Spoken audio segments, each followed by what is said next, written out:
সম্মানিত বাবা ভাইরা আমার, মহান আল্লাহ তাআলার দরবারে গুণী মানুষ যারা রয়েছে, মুমিন রয়েছে, তাদের কিছু গুণাগুণ রয়েছে, যেই গুণাগুণের মাধ্যমে আল্লাহ তাআলা মুমিনদেরকে চিহ্নিত করেন, ভালোবাসেন, মহাব্বত করেন এবং তারা দুনিয়া থেকে আল্লাহ ওয়ালা হয়।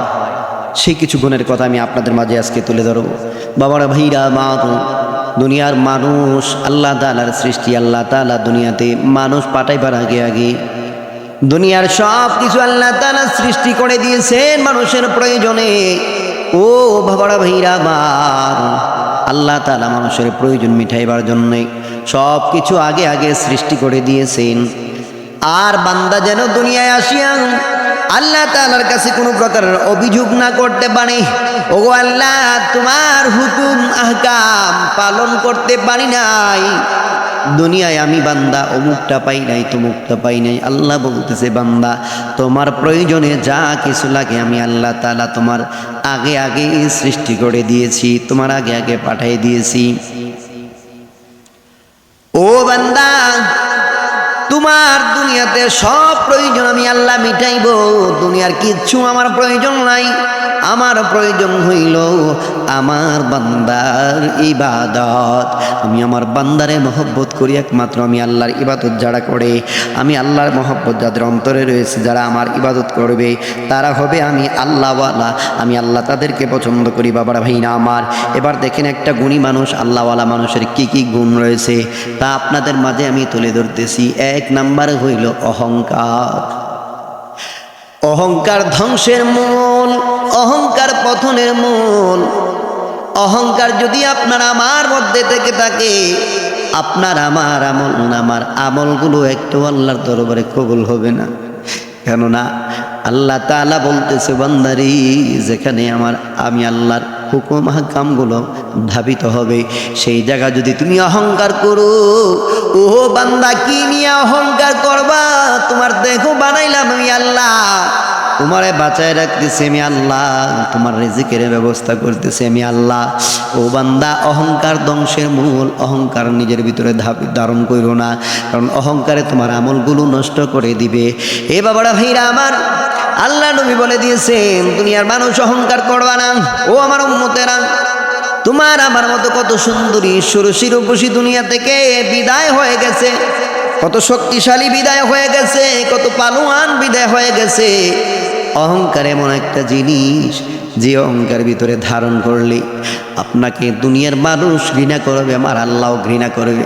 বাবার ভাইরা আমার, এই গুণটা যার ভিতরে থাকবে, অহংকার যার ভিতরে না থাকবে, সেই ব্যক্তি হবে আল্লাহর দরবারে এক মুমিনের একটা পরিচয়। 2 নাম্বার হলো গীবত। গীবতের সবচেয়ে বড় গুনাহ হলো আপন মরা ভাইয়ের মাংস খাওয়া। বাবারা ভাইরা আমার, একজনের কথা আরেকজনের কাছে লাগানো, একজনের পিছনে তার কটু কথাগুলো বলা, এটা হলো গীবত। গীবত বড় কঠিন গুনাহ। ওই দিন আপনার আমার হাসরের ময়দানে জবানটা বন্ধ হয়ে যাবে, নিজ দ্বারা কথা বলতে পারবে না, প্রত্যেকটা অঙ্গ জবাব দিবি কি গুনাহ করেছি আপনি আমি। ও বাবারা ভাইরা আমার, গীবত সবচাইতে বড় গুনাহ। এই গীবত থেকে দূরে থাকতে হবে, একজন আরেকজনের কথা বলে ঝগড়া ফেসাদ লাগানো যাবে না। বাবারা ভাইরা আমার, গীবত থেকে দূরে থাকতে হবে। 3 নাম্বার হইল নম্রতা।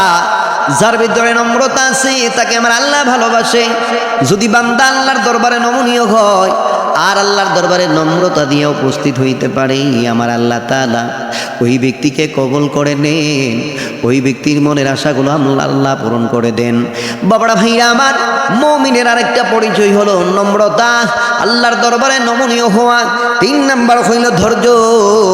আল্লাহ কোরআনে বলছেন, ইন্নাল্লাহা মা'আস সাবিরিন, নিশ্চয়ই যারা ধৈর্য ধরে আমি আল্লাহ তাদের সাথে আছি, আমার আল্লাহ তাদের সঙ্গে আছে। ধৈর্য ধারণ করা আমার আল্লাহ পছন্দ করেন। মুমিন বান্দার কাজ হলো আল্লাহর দরবারে ধৈর্য ধরা।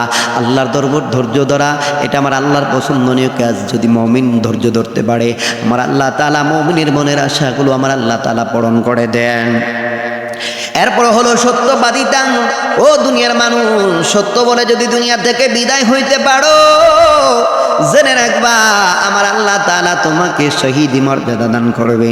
সত্য কথা বলে নিজের জীবনও যদি চলে যায়, তোমার সত্যের কারণে যদি সত্যতা প্রতিষ্ঠা হয়, আমার আল্লাহ তাআলা তোমার এই সত্যতার কারণে তোমাকে আমার আল্লাহ তাআলা কবুল করে নেবেন। এটাও একটা মুমিন হওয়ার গুণ।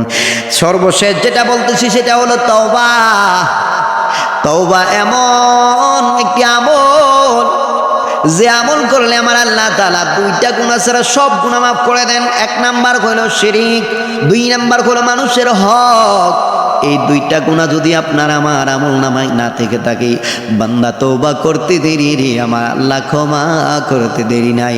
ও বান্দা, তওবায় গিয়ে যদি নরম হয়ে আল্লাহ কাছে চোখের পানি ফেলাইতে থাকু, চোখের পানি গাল বেয়ে গাল পর্যন্ত আসতে দেরি, আমার আল্লাহ বলে কুদরতিভাবে আমি ওখানে উপস্থিত হইয়া যাই। তারপরে বান্দা তোর চোখের পানিগুলো আমি আল্লাহ মুছতে থাকি আর বলতে থাকি, বান্দা আর কান্দিস না, তোর জীবনের সমস্ত গুনাহগুলো আমি আল্লাহ মাফ করে দিয়েছি। ও বান্দা, ওর চোখের পানি গাল বেয়ে বেয়ে আসতেছে, আমি আল্লাহ সইতে পারি না। আমার আল্লাহ বান্দার চোখের পানি দেখতে দেরি রে, বান্দারে আমার আল্লাহ ক্ষমা করতে দেরি নাই। এজন্য তওবা হলো বিশাল বড় একটা গুণ। ও বাবার ভাইরা, আবার আজকের এই কথাগুলো একটু মনবার চেষ্টা করবেন। যদি এই গুণগুলো আপনার আমার ভিতরে থাকে জেনে রাখবেন আপনি আমি আল্লাহওয়ালা হয়ে যাব। আল্লাহ আমাদের ডাক দিতে দেরি, কবুল করতে দেরি নাই। আর যদি এইগুলো আপনার আমার ভিতরে না থাকে রে, জেনে রাখবেন আপনি আমি প্রকৃত গুণাগুণ নিয়ে মুমিন হইতে পারি নাই। আসুন না বাবার ভাইরা আমার, আজকের কথাগুলো শুনিয়া মন বুঝিয়া আমল করি, আর মুমিনের খাতায় নিজের নামটা লেখা দিই।